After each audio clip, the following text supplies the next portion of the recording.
Olá, meus queridos, sejam muito bem-vindos a mais um vídeo. Vamos às notícias.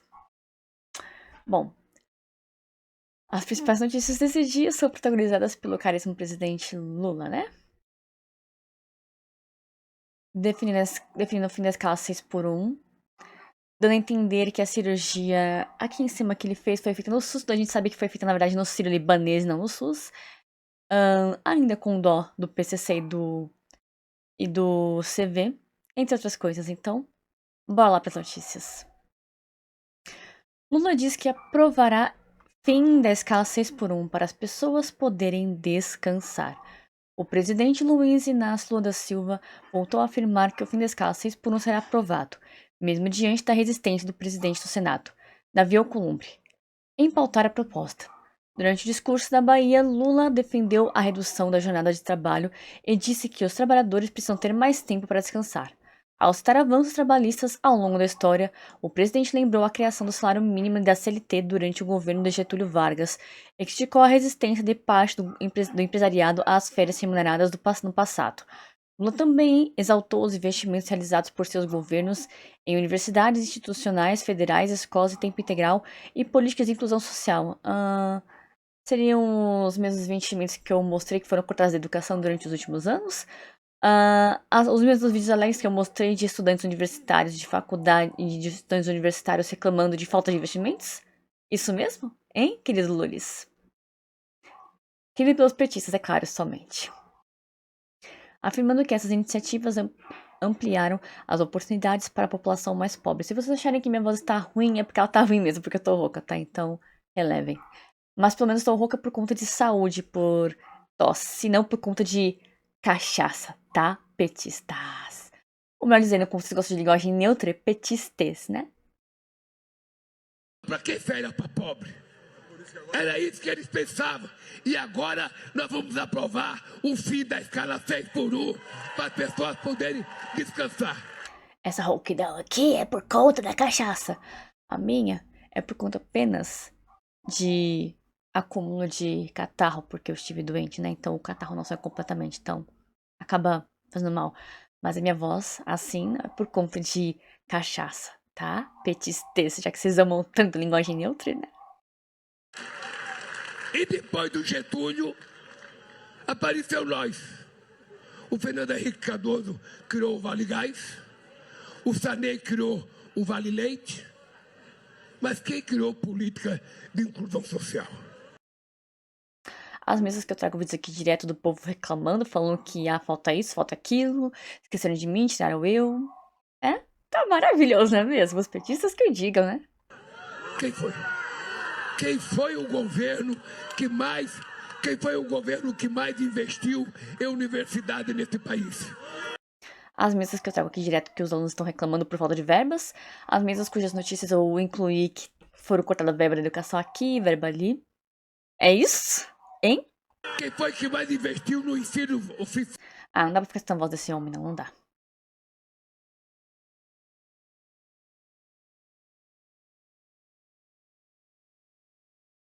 Lula tira o chapéu, mostra curativo de radioterapia na cabeça e defende o SUS.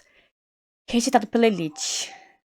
Só que ele se esquece de lembrar que ele também tá rico agora e onde é que foi feita mesmo essa cirurgia?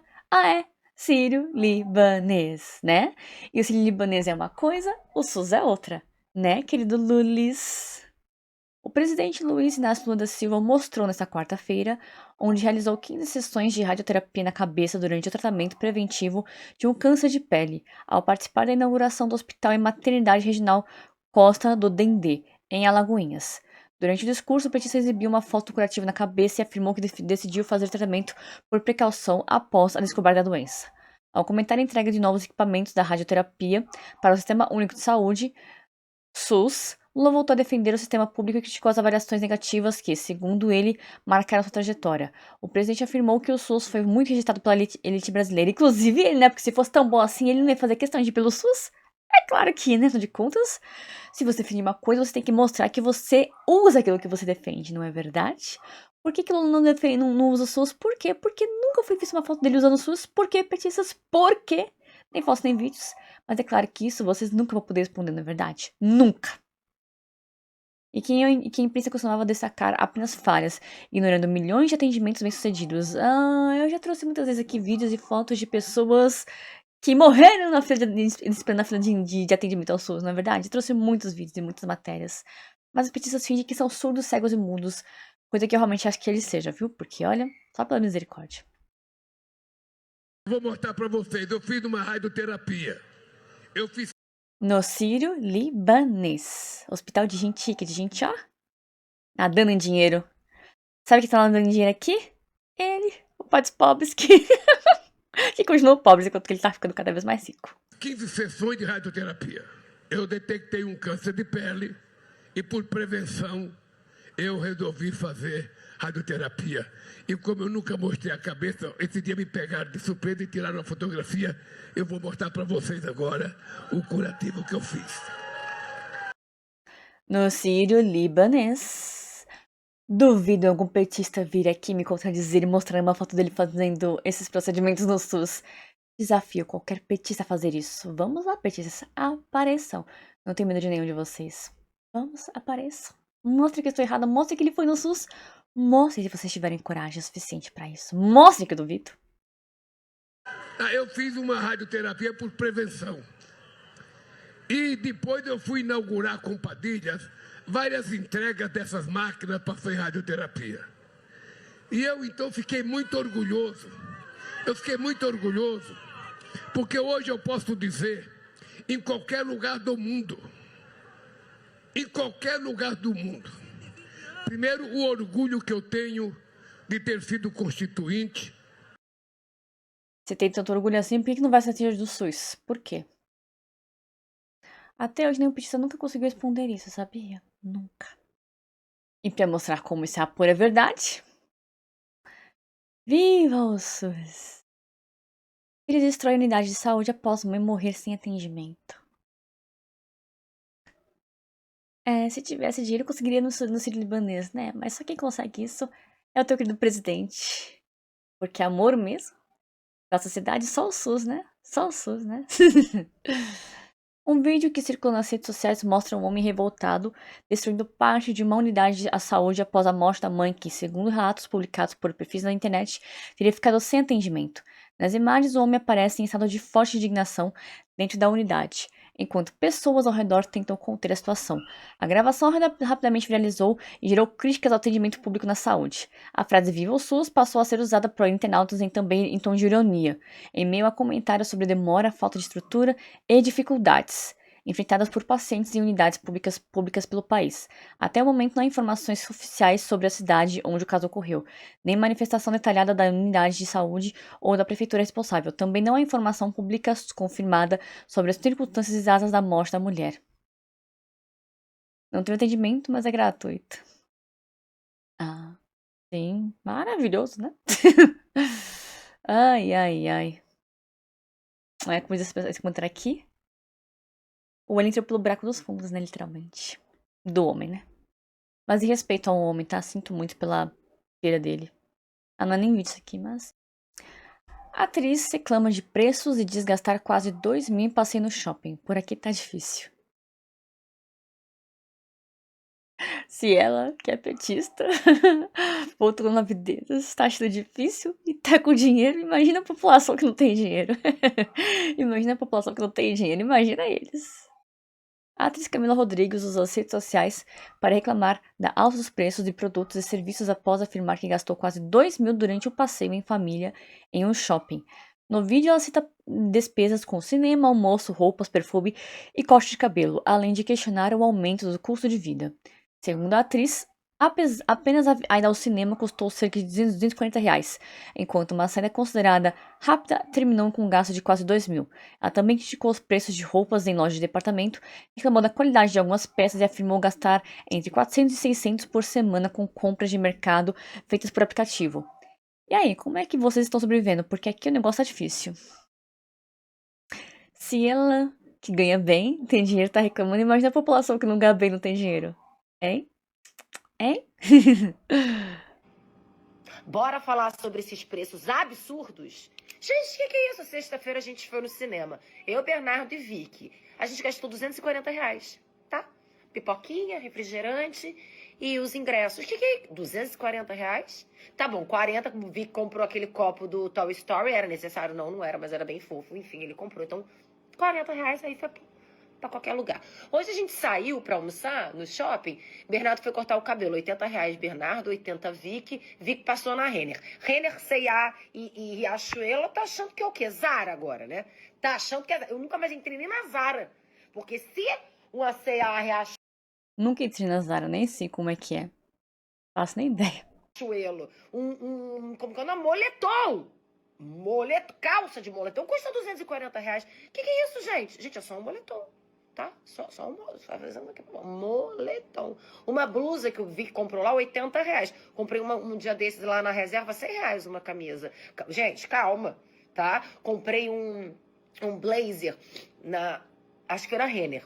Um blazer e uma calça. E não era barato, foi barato não, tá, gente? É pra usar mais assim, de dia a dia, de tênis, uma graça. Usei 2 vezes. No meio da perna já tá cheio de bolinha. E olha que eu tô magra, né? Que não tá nem arrastando o negócio. Quer dizer, a qualidade também não é essas coisas. Tudo bem que Zara também tem essa qualidade maravilhosa. Mas que é isso? Aí a gente saiu pra almoçar, aí parei pra comprar um perfuminho do Bernardo. Hoje, eu chuto. Uma saída rápida. Nada demais hoje. Um almoço, um negocinho ali. A gente gastou uns 1.000 e pouco, quase R$ 2.000. Num domingo qualquer. Que você fala, e mercado? Que é mercado? Que eu compro toda semana, no caso, porque eu tenho preguiça, confesso, de ir em mercado. Então eu fico pedindo pelo aplicativo, né? Então eu sempre esqueço de coisas. Toda semana eu peço. Toda semana é 400, 500, 600. E às vezes eu peço 2 vezes na semana, tá? E aí, como é que vocês estão sobrevivendo? Porque aqui o negócio tá difícil. Isso porque ela tem dinheiro. Isso porque ela tem dinheiro. Imagina se não tivesse dinheiro igual a maior parte da população, hein? A sede da holding da Deolane era um barraco de madeira. Lamborghini na garagem, barraco de madeira no CNPJ. Um bilhete jogado no esgoto de um presídio em 2019 destruiu o império de 100 milhões de Deolane. A holding existia, as empresas existiam, o patrimônio existia, mas a estrutura tinha furos no tamanho de uma Lamborghini.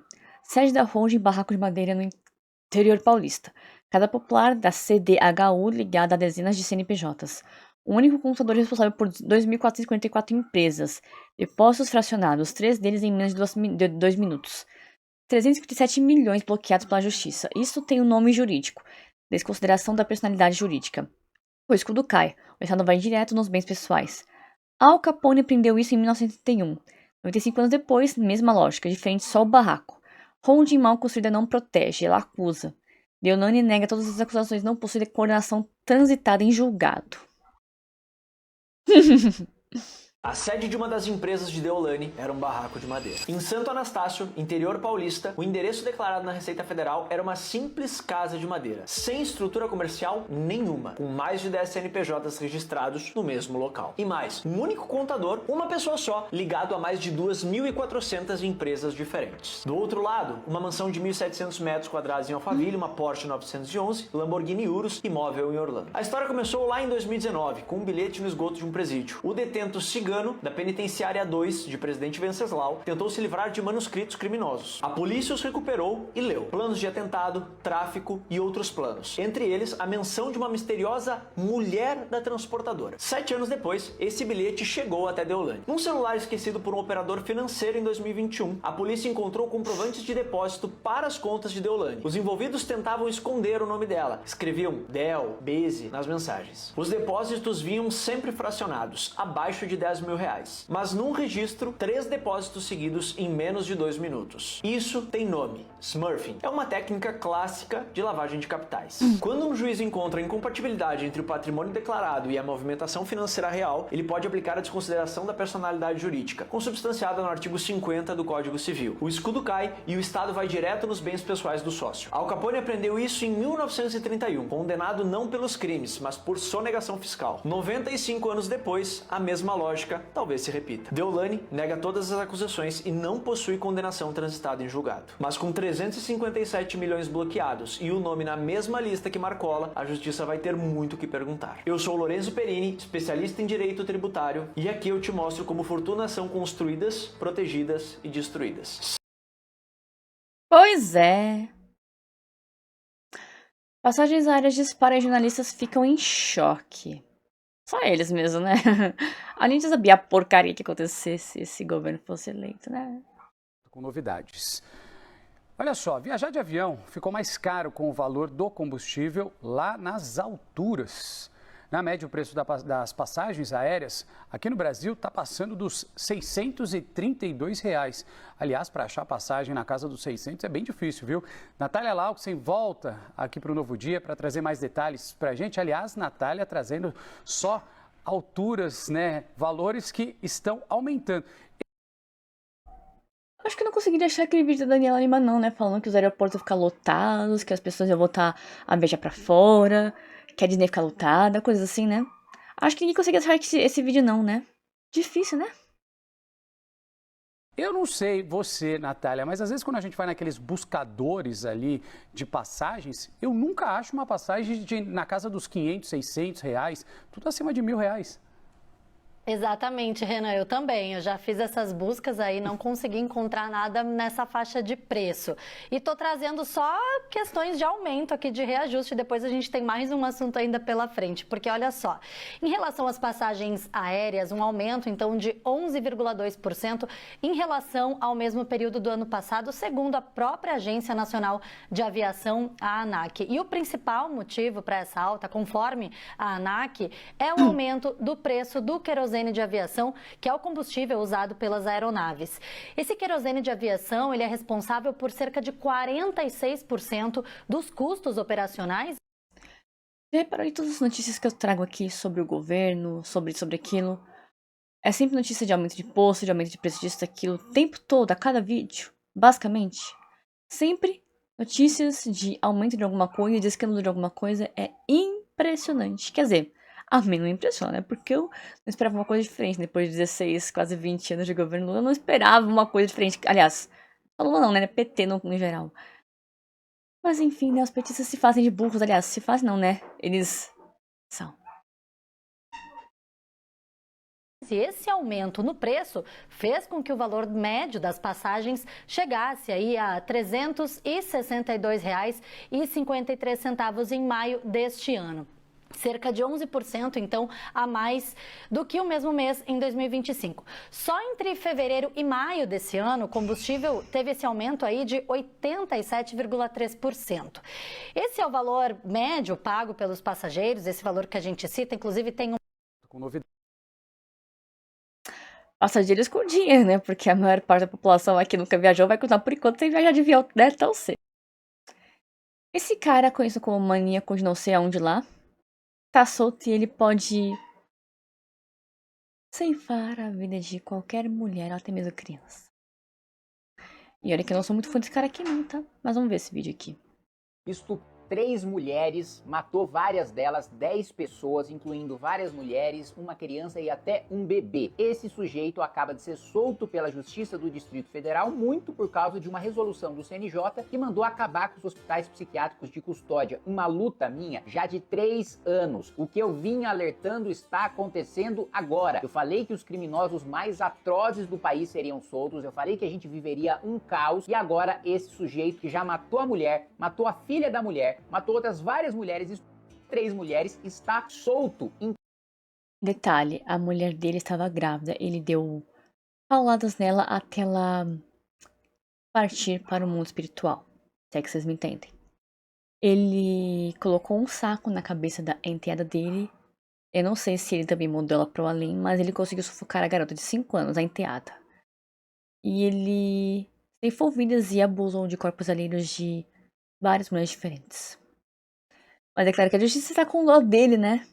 Não das pobres vítimas dele. Como sempre, inclusive, né? Tratamento ambulatorial. Ele vai ser tratado no SUS como um paciente psiquiátrico qualquer. Então você que tem ansiedade, você que tem depressão, você que tem TDAH, vai ser assistido, né, na rede psicológica, psiquiátrica do SUS, pode estar do lado na fila, do lado da cadeira, com um cara que matou 10 pessoas, 3 mulheres, porque segundo o CNJ, o tratamento em regra tem que ser ambulatorial. E detalhe, eu falei, por exemplo, que ele não vai usar tornozeleira? Acho que não, né? Agora vocês sabem. Você pode estar muito bem sentado ou andando no lado dele, você nem sabe porque ele fez isso, né? Abusou e tirou vidas. Ele nem sequer vai usar tornozeleira. Vai ser tratado como um pirado qualquer da vida, né? Não que as pessoas que tenham que tenham problemas mentais, de fato que elas tenham alguma coisa na mente, sejam pessoas malucas ou qualquer coisa assim, tá? Longe de mim falar isso. Mas é assim que ele basicamente vai ser tratado. Com uma pessoa apenas pirada da cabeça e mais nada. Não um assá. Ai, justiça brasileira maravilhosa. Em liberdade. Gente, um sujeito desses não pode sair nunca da cadeia. Ele não tem condições de viver em sociedade. Não existe recuperação para quem mata um bebê. Para 3 mulheres, não estuprou 3 mulheres, não matou uma, não matou 2, matou 10 pessoas, a maioria mulheres. Este sujeito, o nosso governo do Partido Missão, jamais vai sair da cadeia. A gente vai garantir que os hospitais psiquiátricos de custódia continuem funcionando. Quem é maníaco, e esse caso é o maníaco do Novo Gama, jamais vai sair da cadeia no nosso governo. Eu fiz tudo o que eu pude. Aprovei o projeto de decreto legislativo para derrubar essa resolução, depois foi travada pelo presidente Arthur Lira. Ingressei com uma ação de inconstitucionalidade no Supremo, boa parte dos ministros do Supremo concordaram comigo, mas aí travaram o julgamento com um pedido de vista. Tudo que eu pude fazer, sendo um único deputado, eu fiz. Agora, pra gente de fato ter poder para acabar com esse absurdo, nós precisamos estar no governo, nós precisamos ter uma bancada grande aqui. Por isso eu peço o seu apoio, que você siga o partido nas redes sociais, que você se filie ao Partido Missão, que você siga o Renan Santos nas redes sociais, porque nós somos os únicos com coragem para acabar com essa patifaria do CNJ e mandar de volta pra cadeia cada maníaco, cada estuprador. As mulheres precisam se sentir seguras na nossa sociedade, que não vão ser estupradas, de que não vão ser mortas. Os homens trabalhadores precisam ter a segurança de que não vão ser assaltados, mortos no caminho para o trabalho. Nós precisamos garantir. Bom, chega de ficar no palanque pra ele, né? Porque aqui não é lugar pra ter palanque pra ninguém. Donald Trump classifica o PCC como a maior organização criminosa do hemisfério ocidental e asfixia finanças da facção com sanções diretas. Maravilha! Pode ficar toda tropal. Essa nota de ontem, na qual nós tivemos acesso, o jornalismo da Jovem Pan conseguiu inclusive o documento na íntegra dessa decisão contra esses cidadãos e empresas ligados ao PCC. E essa nota e esses documentos também trazem exatamente a mesmíssima palavra que é utilizada pelo governo dos Estados Unidos nesse momento. O governo americano considera o primeiro comando da capital, o PCC, como, abre aspas, a maior organização criminosa do hemisfério ocidental. Fecha aspas. Isso segundo, repito, a nota oficial do governo americano, da OFAC, e o documento que designa esses cidadãos e empresas. Está lá exatamente assim. O PCC é hoje a maior organização criminosa transnacional do hemisfério ocidental e nos últimos anos expandeu as suas operações globalmente, com presença significativa em países como Reino Unido, Turquia e Japão. Nos Estados Unidos, essa facção representa uma ameaça criminosa real e crescente, diz o comunicado. Aliás, nesse documento, o Tesouro Americano informa que impôs as sanções contra esses brasileiros e as empresas, e essa citação do termo hemisfério ocidental, eu fui conversar com alguns juristas da capital americana ontem, já no final do dia, tive uma conversa com uma turma lá da capital, lá de Washington, D.C., e me explicaram o seguinte, Cássius, é mais um indicativo, esse termo, hemisfério ocidental, é mais um indicativo de que o governo Trump está focado na sua nova estratégia para a América Latina. Eles querem trazer a América Latina para mais perto dos Estados Unidos e afastar da China. Inclusive, Trump falou isso ontem sobre o canal do Panamá. Inclusive,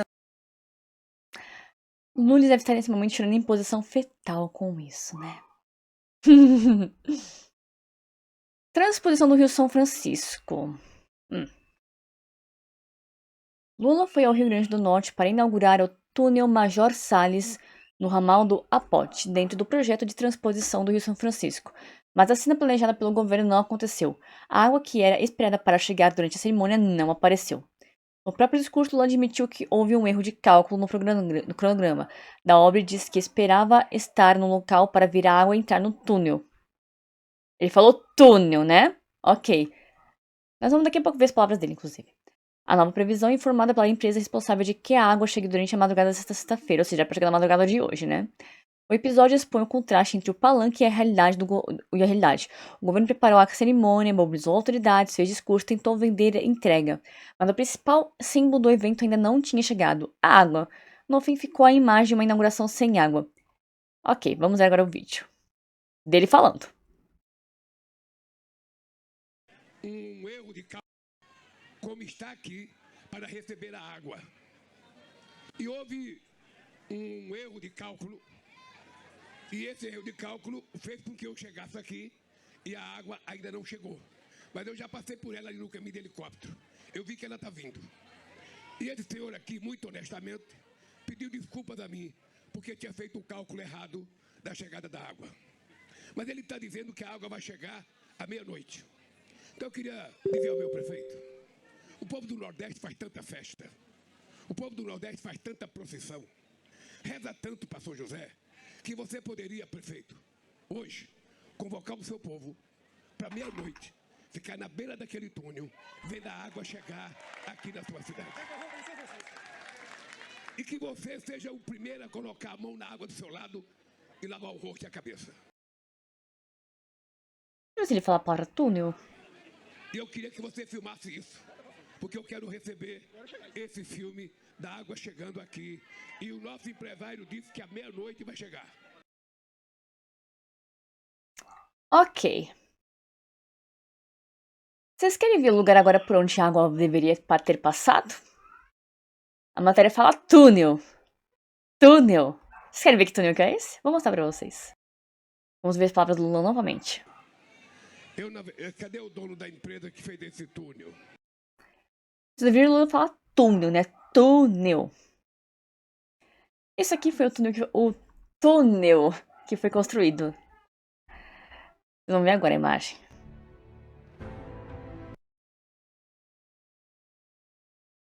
Isso aqui, como vocês podem ver, é o túnel que foi construído.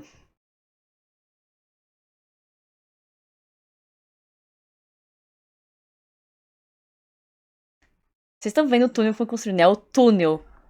Túnel. Sabe o que é isso aqui? Vocês realmente sabem o que é isso aqui?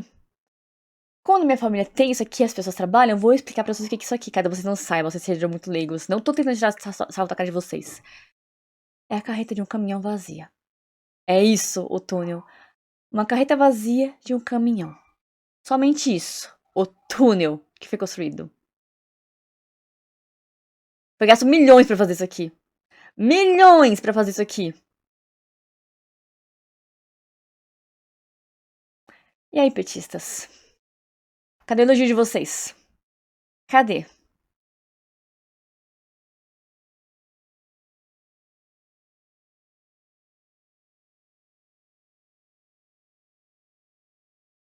O túnel maravilhoso que mandaram construir. Gastaram milhões pra construir isso aqui. Um túnel maravilhoso. Que bonito, né? Que lindo, né? Ai, que orgulho. Detalhe que o Lula venceu no estado do Rio Grande do Norte com 65% dos votos. E é isso aqui. O tamanho da carinho do amor que ele demonstra pelos seus eleitores. Esse túnel aqui. Maravilhoso, né? Coisa linda nesse túnel. Olha que coisa mais linda. Dá orgulho de ver isso.